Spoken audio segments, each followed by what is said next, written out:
Graças e paz, meus irmãos, eu sou o pastor Luciano Papacídero, um dos professores do curso Alimento Sólido de Teologia Livre, e você está no complemento de aula do módulo Prosperidade Cristã. Nós já tivemos 3 aulas desse módulo, e esse é um complemento onde nós vamos trabalhar o capítulo 7 da sua apostila, o tópico 7, que trabalha ciladas em que nós cristãos podemos cair e que podem nos atrapalhar de sermos prósperos à luz da palavra. Eu quero te encorajar a assistir todas as outras aulas desse mesmo módulo, para que você compreenda biblicamente qual é a nossa visão a respeito de prosperidade. De maneira nenhuma nós temos uma visão de prosperidade no mínimo parecida com aquilo que nós vemos na TV. Não cremos nessa teoria da prosperidade, como o nosso professor Marcelo costuma dizer. Para ser teologia teria que ter base bíblica, mas como não tem nenhuma base bíblica, a gente no máximo pode chamar de teoria da prosperidade.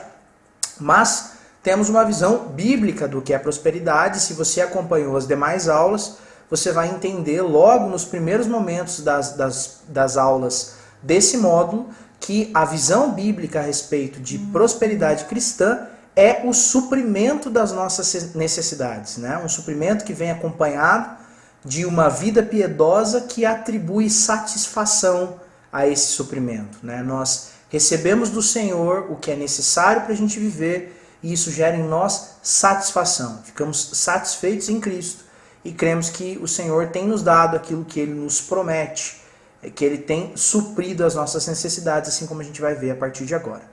Então eu quero trabalhar de forma muito rápida, porque, como eu disse, é um complemento a essas 3 primeiras aulas, e nós temos um único tópico onde nós vamos trabalhar ciladas em que a gente pode cair quando o assunto é prosperidade, que podem nos atrapalhar de alcançarmos à luz da palavra a nossa prosperidade. O primeiro tópico do tópico 7, que é o A aí na sua apostila, é entender que o dinheiro é do diabo e pregar o evangelho da pobreza. Esse é o extremo oposto, que já foi muito mais presente no meio cristão do que é hoje, mas é o extremo oposto da teologia da prosperidade, ou teoria da prosperidade. O evangelho que atribui a verdadeira piedade à necessidade de pobreza, de miséria. Muito vivo em algumas vertentes católicas, muito vivo principalmente na vertente jesuíta, que diz que o crente o fiel precisa ser necessariamente pobre. A miséria faz parte da vida cristã. É uma espécie de penitência, é uma espécie de modo de vida onde o cristão prova que de fato ele é cristão. Não cremos nisso. Como disse, entendemos a prosperidade como o suprimento das nossas necessidades. Se há necessidade, há sim coisa errada. Se há necessidade, nós entendemos que ela pode acontecer por um período, o Senhor não nos impede de passar por momentos de necessidade, mas isso não deve ser o normal na nossa vida, isso não deve ser o comum na nossa vida, porque a própria palavra nos promete o suprimento dessas necessidades. Eu quero ler com você primeira carta de Paulo a Timóteo, bastante rapidamente, no capítulo 6, a partir do versículo 10. Nós vamos ler, na verdade, 10, e depois a gente vai pular para o 17 a 19, ok? No versículo 10, Paulo diz o seguinte: porque o amor ao dinheiro é a raiz de todos os males. Isso aqui já quebra um entendimento muito errado que muitos cristãos, infelizmente, têm desse texto, de que é o dinheiro a raiz dos males. Não, não é. Nós não estamos aqui tentando salvar a reputação do dinheiro, entenda bem. Mas não é o dinheiro é uma ferramenta que, se bem usado, é bênção. Mas o amor ao dinheiro, como Paulo está dizendo aqui, é a raiz de todos os males. E alguns, Paulo está dizendo, nessa cobiça, se desviaram da fé e se atormentam a si mesmos com muitas dores. Então, a busca do dinheiro, o desejo pela riqueza, sim, é a raiz de todos os males. Esse amor à riqueza, esse amor ao dinheiro é a raiz de todos os males. E é importante dizer que você não precisa ser rico para amar o dinheiro. Nós temos ricos, eu conheço pessoalmente ricos que têm uma condição financeira muito confortável e enxergam o dinheiro como um meio pelo qual ele conquista coisas, ele faz coisas que ele gosta, ele gasta o dinheiro com sabedoria, porém sem aquele apego ao dinheiro, entende o que o dinheiro pode dar a ele, pode proporcionar a ele. E eu conheço gente pobre que tem muito amor ao dinheiro. O pouco que tem é agarrado, assim, é apaixonado por aquele pouco que conquista, né? Então não tem a ver com quantidade de dinheiro, mas com a forma com que você se relaciona a ele. Então para nós fica claro que, primeiro, o amor ao dinheiro é a raiz e não o dinheiro em si. O problema é a cobiça. E isso fica evidente quando Paulo começa a trabalhar, a partir do versículo 17, com os ricos da igreja. Então fica claro para nós que sim, existiam ricos na vida da igreja. Na comunidade, para quem Paulo escreve, a comunidade cuidada por Timóteo, existiam ricos ao ponto de que Paulo precisa orientar Timóteo a tratar esses ricos, a ensinar esses ricos. E os ensinamentos de Paulo a Timóteo são esses. Versículo 17. Exorte os ricos deste mundo que não sejam orgulhosos, nem depositem a sua esperança na instabilidade da riqueza, mas em Deus, que em tudo proporciona ricamente para o nosso prazer. Veja que quando Paulo está trabalhando aqui, isso é muito importante, né, para nós fazermos uma hermenêutica correta do texto. Exorte os ricos deste mundo. Aí você vai falar, peraí, é para sair falando para ricos por aí, crentes ou não, que eles não devem ser orgulhosos? Não, não é isso. Os ricos deste mundo, a forma correta de interpretar esse texto é ricos conforme os padrões do mundo, né? Por que Paulo está dizendo ricos deste mundo? Porque Paulo vai falar daqui para frente da verdadeira riqueza, de como ser rico em outros aspectos, como ser rico espiritual, como ser próspero em outros aspectos da sua vida, né? Então ele diz, nem depositem a esperança na instabilidade da riqueza. Riqueza vai, riqueza vem. Isso para nós, acho que é sabido por todos nós, né? Não há nada imutável no que diz respeito a essa vida, né? Quantos ricos quebraram nesse período de pandemia, né?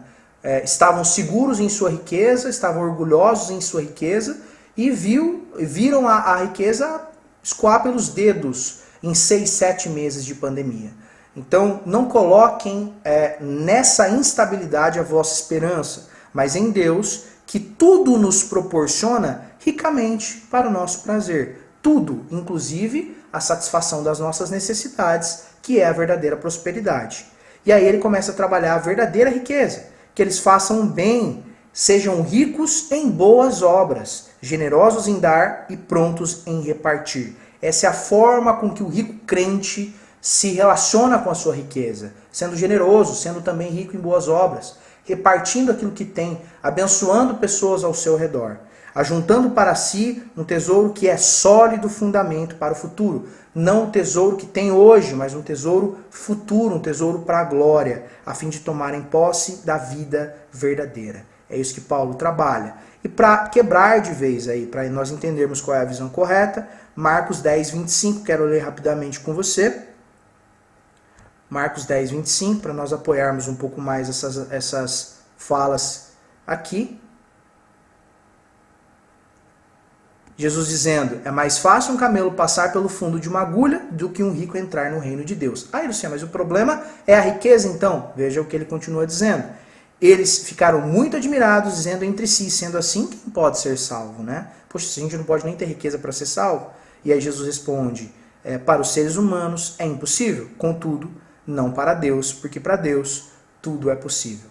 Jesus obviamente está trabalhando aqui a dificuldade daqueles que são agarrados com a riqueza, mas isso não é uma regra, não é que o rico não entra no céu, é difícil, por conta das suas condições naturais. É mais difícil para o rico se desapegar. Nós temos exemplos na própria Bíblia a respeito disso, do jovem rico que se entristeceu pelo fato dele ter aquelas muitas riquezas e ter sido convidado por Jesus a vender tudo que tem, a dar tudo que tem e seguir a Cristo, né? A doar tudo que tem e seguir a Cristo, se livrar daquilo que tinha, né? Mas para Deus não é impossível. Ricos ao longo da história se converteram verdadeiramente. O Senhor teve o seu ministério acompanhado por pessoas abastadas financeiramente falando, foi enterrado na cova de um discípulo, né, de José de Arimateia, que era rico. Com um rico, esteve em sua morte para que se cumprisse a profecia de Isaías 53. Então o problema não é o ter riqueza, mas a forma com que a gente se relaciona com essa riqueza. Perceba então que esse evangelho de pobreza, essa ideia de que o dinheiro em si é do diabo, é uma visão errada e pode te levar a se relacionar de forma errada com o dinheiro, né? E demonizando o dinheiro, tratando mal aquilo que Deus coloca na tua mão e assim pode te impedir de experimentar a verdadeira prosperidade, a satisfação das suas necessidades. Tópico B, não crer nas promessas ou ter motivação errada.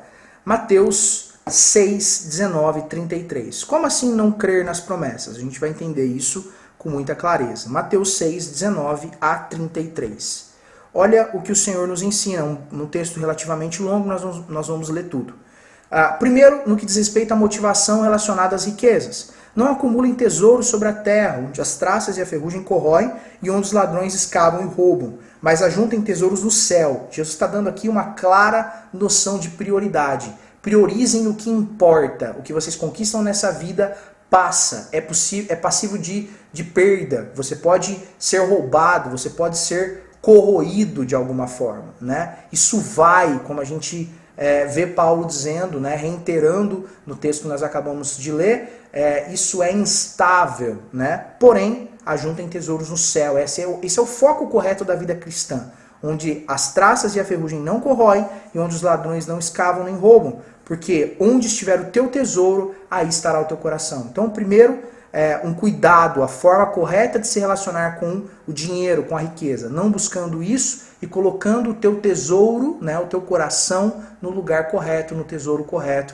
naquilo que de fato importa para a tua vida. E aí ele continua dizendo, os olhos são a lâmpada do corpo, se os olhos forem bons, todo o teu corpo será cheio de luz, se porém os teus olhos forem maus, todo o teu corpo estará em trevas. Portanto, se a luz que existe em você são trevas, que grandes trevas são? Ninguém pode servir a dois senhores, porque ou irá odiar a um e amar a outro, ou irá se dedicar a um e desprezar o outro. Vocês não podem servir a Deus e às riquezas. Então, aqui, obediência de coração. Obedece a quem? Né? Aonde está de fato o teu coração? Corroborando com aquilo que a gente acabou de ler nos primeiros versículos. E deixando muito claro, é impossível que você sirva a dois senhores. Então, a ganância é ponto de empecilho, é barreira de empecilho entre você e o Senhor. E pode sim te pedir de viver uma vida correta. Então, tentando responder a motivação errada, bom, a motivação errada é ter riqueza em si. Isso é tão interessante que nós podemos afirmar biblicamente, é pecado ter dinheiro? É pecado ser rico? A resposta é não. Mas se nós formos responder, é pecado querer ser rico? A resposta é sim. Loucura, né? Parece loucura, parece contraditório, mas não é. Uma coisa é você ter dinheiro porque o teu negócio prosperou, você administrou bem, você fez corretamente, você talvez tenha sido revolucionário na sua área, né? Foi pioneiro em algo, inventou um produto, criou uma prestação de serviço, né? Administrou bem as suas coisas e a riqueza veio como uma consequência. Glória a Deus por isso, não tem problema você ser rico. Agora, é errado querer ser rico? É pecado? A resposta bíblica é sim. Você estaria depositando o teu coração num tesouro que é terreno, né? A palavra é clara quanto a isso. Não façam isso. Não queiram ser ricos. Para querer ser rico, nós estaríamos descumprindo uma ordem do próprio Senhor Jesus. Ok?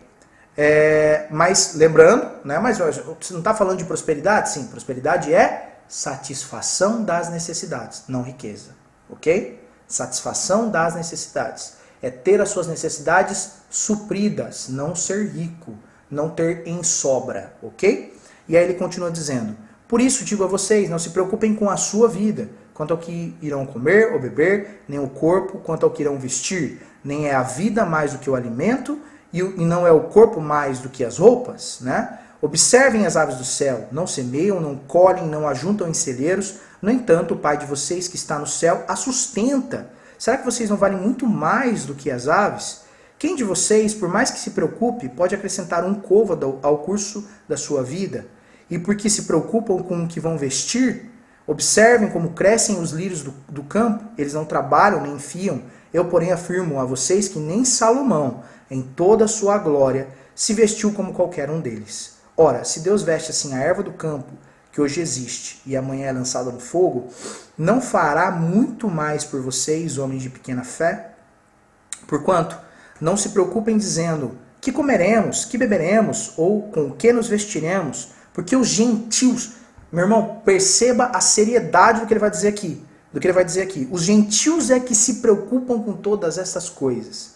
Aqueles que não têm em quem se apoiar, aqueles que não creem num Deus que supre todas as necessidades, eles sim se preocupam com todas essas coisas. Isso é maluquice, porque é uma briga muito grande de fé no nosso coração. Eu estou aqui ensinando a vocês a respeito disso, temos claramente a visão bíblica, mas eu sofro com falta de fé também. Quando o salário vem um pouco mais fraquinho por conta das vendas, para aqueles que trabalham com vendas como eu trabalho, é difícil manter o nosso coração confiante. É difícil nós nos mantermos em fé dizendo, não, o Senhor nos supre. Mas eu me comparo a um gentil quando isso acontece. Eu me equiparo a um gentil, a alguém que não crê, alguém que não tem Deus para chamar de seu Deus, alguém que não tem o Pai para cuidar de nós. É muito sério o que Jesus está dizendo aqui. Parece uma fé basilar da nossa fé, né? Parece um pilar quase que elementar da nossa fé. Crer que Deus cuida de nós. É simples de entender. Jesus está dando exemplos aqui cotidianos, corriqueiros, a erva do campo, a ave do céu, que não faz o que vocês fazem, que não trabalham para isso, que não tem a importância que vocês têm, ainda assim o Pai cuida delas. O Pai não vai cuidar de vocês. Vocês acham mesmo que o Pai não vai cuidar de vocês, né? É um tapa na nossa cara, na nossa falta de fé. Mas é importante que a gente aprenda isso à luz da palavra. Então, seguindo aqui, só para a gente terminar. Busquem primeiro o reino de Deus e a sua justiça, e todas essas coisas lhes serão acrescentadas. Então, ou buscar dinheiro, a riqueza, além daquilo que nós devemos ter como satisfação, como suprimento das nossas necessidades, ou crer que simplesmente estamos abandonados. Essas duas coisas são ciladas para nós, né? Se você se relaciona com Deus de forma interesseira, se você se relaciona errado com as suas finanças, né? Sendo ganancioso, você vai sofrer com isso e ser impedido de viver verdadeira prosperidade, ainda que muitas vezes você a tenha, mas você nunca estará verdadeiramente satisfeito, né? Então, você tem aquilo que você precisa, mas não se comporta dessa forma, vive em angústia, vive em constante busca por algo que você não deve ter, não deve buscar, né? Talvez o Senhor até te abençoe com isso, mas não é o objetivo final da tua vida, não deve ser o objetivo final da tua vida, ou você vive em constante tristeza, em constante sentimento de desamparo, porque falta fé a você para crer que o Senhor supre todas as suas necessidades, cuida de você. Amém? Creio que tenha ficado claro aí. Tópico C, ser preguiçoso, fugir do trabalho e dos estudos. Provérbios 20, versículo 4. Aqui tem vários textos, mas eu vou ler só esses dois primeiros aqui. Provérbios 20, versículo 4. Provérbios, capítulo 20, versículo 4. Falando enquanto vou abrindo aqui. O preguiçoso não ara as terras porque é inverno. Então ele dá uma desculpa, é inverno. Não ara as terras. Por isso, no tempo da colheita, procura e não encontra nada. É óbvio, ele não plantou, ele não fez por onde. Então, o Senhor supre as minhas necessidades. O Senhor cuida de mim, ele cuida da erva do campo, que não tece, não trabalha, ele cuida da ave do céu, que não ara a terra. Então eu não vou arar e ele vai cuidar de mim também. Meu amigo. Ele cuida de você enquanto você faz o seu. Ele cuida de você enquanto você trabalha por seu próprio suprimento. Enquanto você faz por onde. Não é que ele dependa de você para te abençoar, mas ele te usa para te abençoar. E é uma questão muito clara de semeadura. Se você não trabalha, meu irmão, não venha pedir para Deus suprimento. Se você não faz por onde, se você não faz o que está na sua atribuição de fazer, que é de arar a terra, que é do teu suor tirar o teu sustento, não creia que Deus vá fazer coisas por você para te manter lindo e bonitão em casa, né? Linda e bonitona em casa, sendo cuidado, sendo sustentado por corvos, por pombas, né? Pelo irmão da igreja que fica te levando dinheiro ou cesta básica, ou pela família, ou pelo teu pai, ou pelo, enfim, né? Por alguém que está ao teu redor, pelos teus pais, enfim. Porque o Senhor cuida de você. Cria vergonha na cara e trabalhe, estude, faça por onde. Desculpa o cria vergonha na cara, mas é isso. Não tem muito como fugir dessa palavra. E aí o capítulo 6 de Provérbios, 6:6, Provérbios 6:6, rapidamente. E aí nós vamos ler até o 11. Provérbios 6:6 até o 11.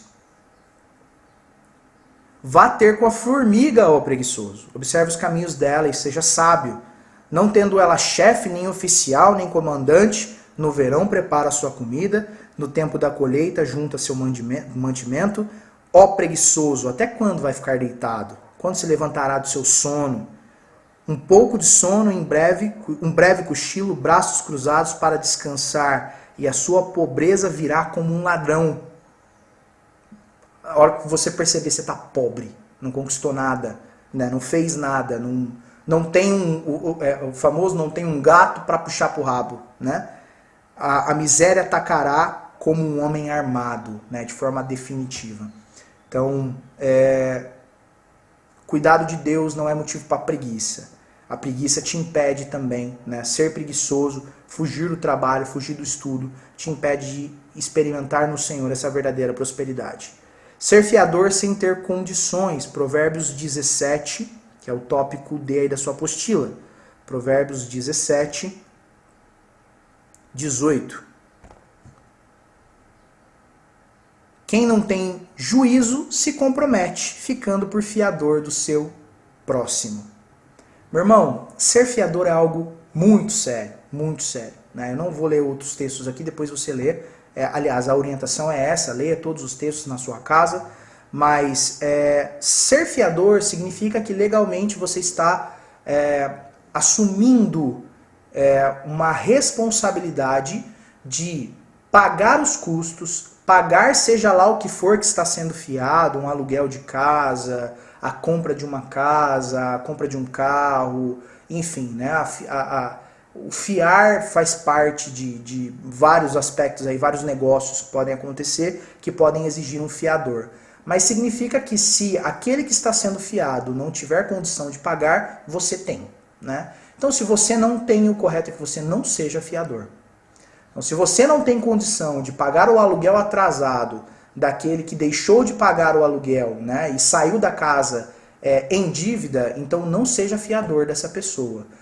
Você está assumindo uma responsabilidade. Legalmente, você pode assumir essa responsabilidade burlando a lei. O fato de você ter uma casa já te coloca em posição de ser um fiador, mesmo que essa casa, por exemplo, não seja paga, né? Não seja ainda completamente sua, você ainda esteja financiando essa casa, né? Pagando em um financiamento. Enfim, legalmente você consegue burlar, mas diante do Senhor não. Então, que isso seja algo muito sério na sua vida. Se alguém te convida a afiar algo e você de fato tem condição de fazer isso, caso a pessoa perca as suas condições e não consiga arcar com a responsabilidade, com o compromisso, faça. Se você não tem, não faça. Isso vai te evitar dor de cabeça, isso vai te evitar sofrer as consequências, isso pode te impedir de viver satisfação plena. Se tem uma coisa que tira sono, é dívida, né? Então, verdadeira prosperidade depende de você ser responsável também com o fato de você ser um fiador somente quando é possível que você seja. Tópico E. Tópico E. Buscar dinheiro fácil e rápido. Aqui a gente não precisa nem ler muitas coisas, mas ainda assim eu quero... É um curso de teologia, né? Então isso aqui no mundo já é mal visto, né? No mundo isso já é errado. Mas vamos lá. Provérbios 20, nós vamos ler o 21. A posse antecipada da herança no fim será... a posse antecipada de uma herança no fim não será abençoada. Essa posse antecipada não é uma herança, entenda o que Salomão está querendo dizer através desse provérbio, que o sábio está querendo dizer através desse provérbio.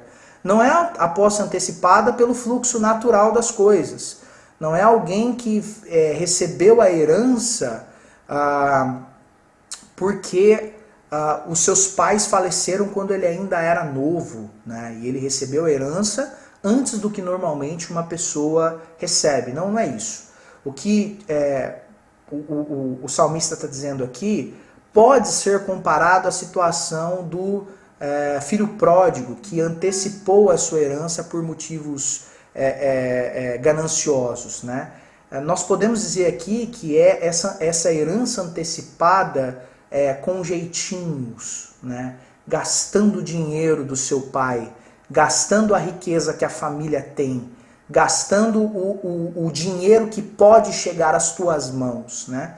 Então isso não tem bênção, de forma nenhuma isso tem bênção. O filho que esbanja a riqueza que o pai conquistou, o filho que gasta de forma desordenada aquilo que o pai coloca na mão dele, né? Há até uma máxima no meio empresarial, pai rico, filho pobre, né? É disso que Salomão está falando aqui. É esse jeito de acessar a herança que não é a forma correta, não é a forma natural, a ordem natural das coisas. E para reforçar isso, Provérbios, nós estamos aqui no 20, 21, 28, 20. A gente vai ler esse texto, inclusive, mais para frente, mas eu já quero mencionar ele agora. Então, Provérbios 28, 20, olha só o que o sábio diz. Ele diz o seguinte: o homem fiel será acumulado de bênçãos, ele acumula bênçãos, mas quem tem pressa em enriquecer não ficará sem castigo. Veja que essa pressa em enriquecer, a semelhança do que nós acabamos de ler no texto anterior, não é uma pressa no sentido simples do anseio, né, de querer que as coisas aconteçam rápido. Essa é a raiz do problema, sem sombra de dúvida. Mas o castigo vem porque o que se apressa em enriquecer normalmente dá jeitinhos para fazer isso, né? Apela a formas não legais, apela a dinheiro fácil e não lícito, apela a fazer as coisas não da maneira correta. E perceba, meu irmão, que nós estamos vivendo num mundo em que ser desonesto é oneroso, né? Ser honesto é oneroso. Sai caro ser honesto, né? Sai caro para mim e para você querer fazer as coisas da maneira correta. Comprar um produto original, ter um procedimento numa fila de banco, na compra por qualquer coisa que exija determinada espera. Desonesto. Sai caro tomar uma multa no lugar de dar 50 reaisinhos ali pro guarda para poder ir embora, né? É mais caro, é mais oneroso, é mais custoso para mim e para você sermos honestos. Então essa tentação ela nos rodeia o tempo todo, né? A gente sempre vai ter alguém nos oferecendo dinheiro fácil. Cara, ó, trabalha assim, assim, assado, que, cara, ó, vende sem nota. Cara, ó, faz isso. Cara, ó, faz aquilo. Cara, ó, dá esse jeitinho aqui. E a hora que você vê, você está realmente economizando um dinheiro lascado. Você está ajudando nas tuas finanças, mas está fazendo de maneira desonesta. Essa pressa, esses atalhos que a gente toma não são bênção para a nossa vida. E podem nos impedir, então, de alcançar a verdadeira prosperidade, prosperidade que o Senhor promete para nós através da sua palavra. Ok? F. Más amizades. Texto de 1 Coríntios 15, 33, muito famoso. As más amizades, ou as más conversações, as más companhias, dependendo da versão, corrompem os bons costumes. Esse texto é absurdamente... fugiu a palavra, mas ele pode ser aplicado de diversas formas, né? Ele é muito amplo no que diz respeito à sua aplicação. Mas falando especificamente de finanças, é muito fácil da gente ter alguns exemplos, né? Existem pessoas que cuidam muito bem do seu dinheiro, cuidam muito bem daquilo que tem, não gastam mais do que tem, não compram o que é desnecessário, e aí arrumam de repente uma namorada, um namorado que não cuida bem do seu dinheiro, gosta de ter o celular do momento, o relógio do momento, o carro do momento, enfim, né, gosta de ostentar coisas que não precisa, é a máxima do cartão de crédito, né? Comprar o que você não precisa com o dinheiro que você não tem para mostrar para quem você não gosta. Eu tinha um professor de economia que dizia isso, né? E é muito isso mesmo. É muito exemplo para nós esse tipo de atitude. E se cerca de gente que não cuida com o mesmo zelo das suas finanças e que leva essa pessoa a uma vida de consumismo maluca, e as más conversações, as más companhias acabam corrompendo o bom costume que essa pessoa tinha de gerir com sabedoria as suas próprias finanças. Isso é muito comum, eu já vi acontecer, já fui tentado a passar por isso, né? Às vezes a pessoa entra num ciclo de amizade com gente com muito mais dinheiro e as pessoas não têm noção, vão para qualquer lugar, fazem viagens malucas e depois conseguem pagar com facilidade, o pai ajuda, e você aí, bobão, né, acaba se enroscando com esse tipo de coisa porque se envolveu com gente que... E se envolveu com gente e não teve sabedoria para entender que você não é eles, que você não tem a mesma condição e que você não pode administrar as suas finanças como eles administram. Então, más conversações, né, as más amizades corrompem bons costumes.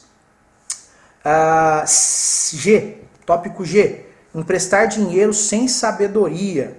E aí eu quero ler Provérbios 22:7. Isso é muito sério e é um alerta para nós. E aqui o emprestar dinheiro quer dizer duas coisas, tá?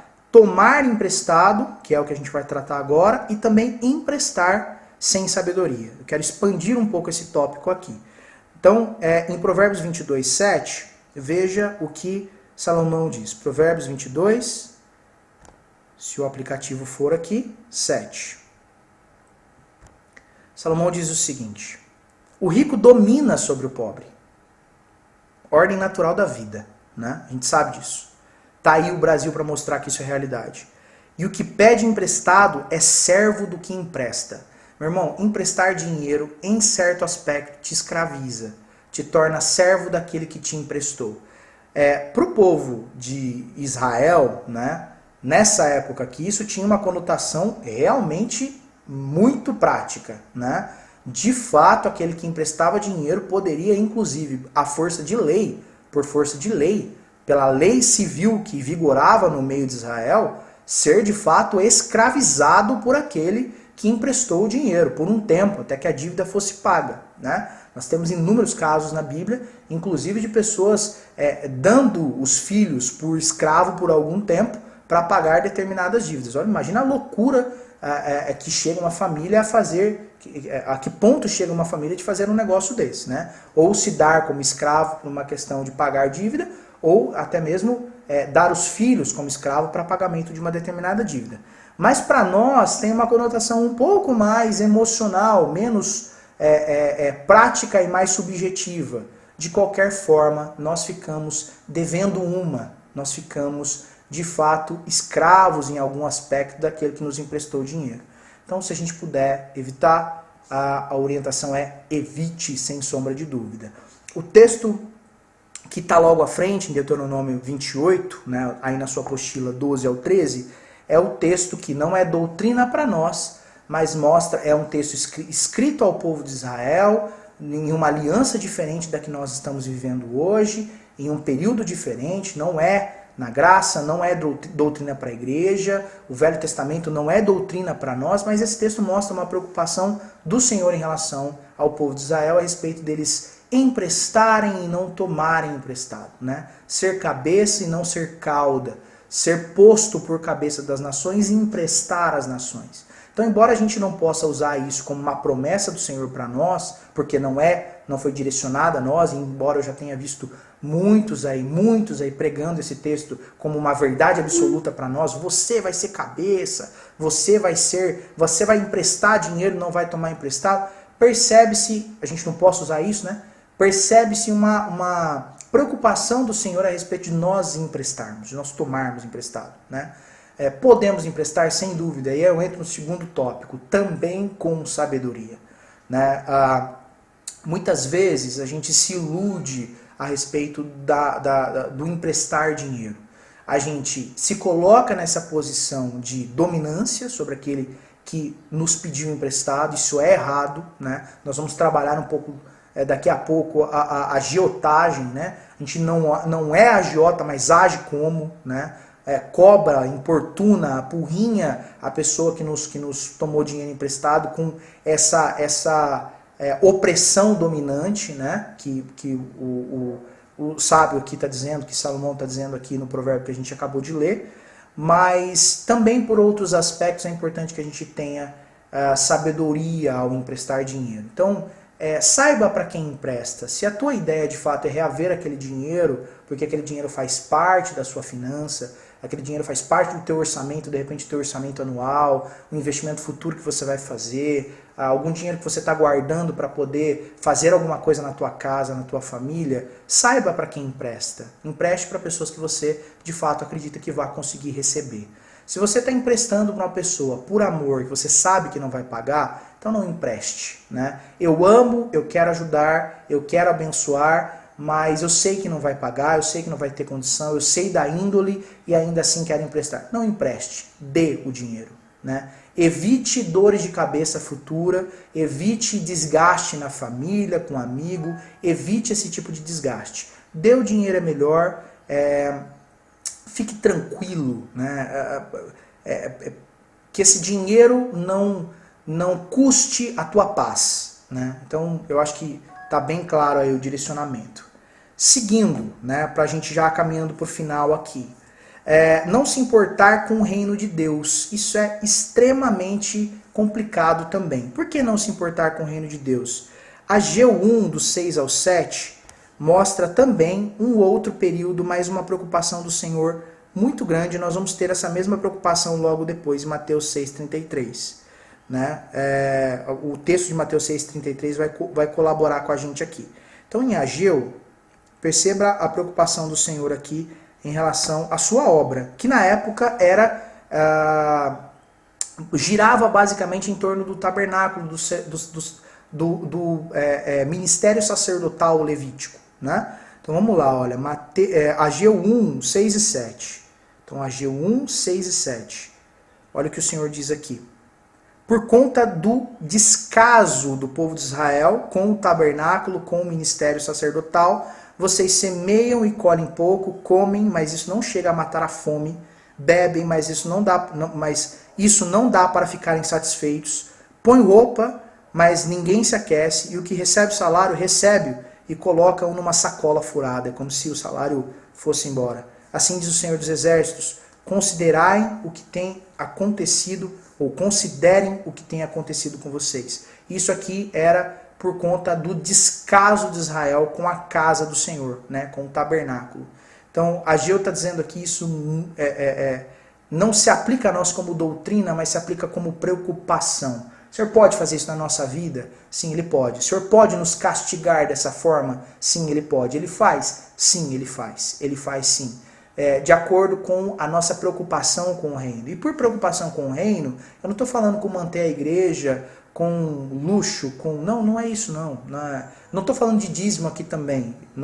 Acho que já ficou claro isso no curso. Nós nem acreditamos que dízimo é uma prática para nós. Mas com uma preocupação real da vida do crente de ajudar na expansão do reino, né? De ter pessoas ao seu redor, tanto trabalhando para o reino, tanto quanto sendo alcançados pelo reino, que precisam da sua contribuição. Né? Então, o crente sim precisa ter uma preocupação real com como estão as coisas. Como está o missionário, como está o pastor, como está o irmão que abençoa a igreja, que ajuda a igreja, tem suas necessidades supridas? Né? Como é que está a igreja? Como é que está? Nós nos reunimos por uma questão de comodidade em igrejas. Aquilo não é a igreja, mas o salão é a igreja. Né? Desculpa, nós somos a igreja. Mas o salão é o local onde a igreja se reúne. É cômodo. Você quer que a igreja se reúne na sua casa? Né? Onde você quer que a igreja se reúne? Em praça pública? Não. É gostoso, é bom ter o salão. Embora eu discorde com coisas luxuosas, o salão precisa ter ali um mínimo de de conforto para que a igreja se reúna. Conforto sonoro, um som que faça com que todos consigam ouvir bem, confortável a todos os ouvidos, para ouvir a pregação, para ouvir o louvor, para cantar junto, uma cadeirinha confortável, se Deus abençoar, um ar-condicionado. E da onde vem isso? Da preocupação dos irmãos em contribuírem. E essa igreja é facilitadora, então deve ser facilitadora, para que a riqueza que há entre os irmãos, entre o corpo de Cristo ali, que se reúne naquele lugar, chegue aos irmãos que precisam, né? Então, tanto uma preocupação com o ministério em si, com a instituição em si, quanto uma preocupação com aqueles que estão ao teu redor, sendo crentes ou não, né? Aqueles que necessitam, o órfão, a viúva. Tiago chama isso de a verdadeira religião, cuidar dos órfãos e das viúvas.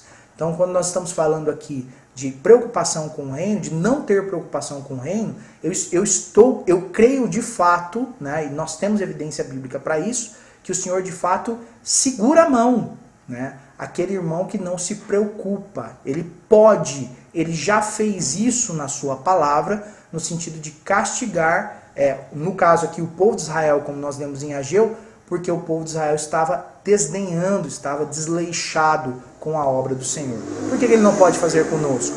Ele pode, ele faz, ele nos ensina dessa forma, né? Ele pode nos ensinar.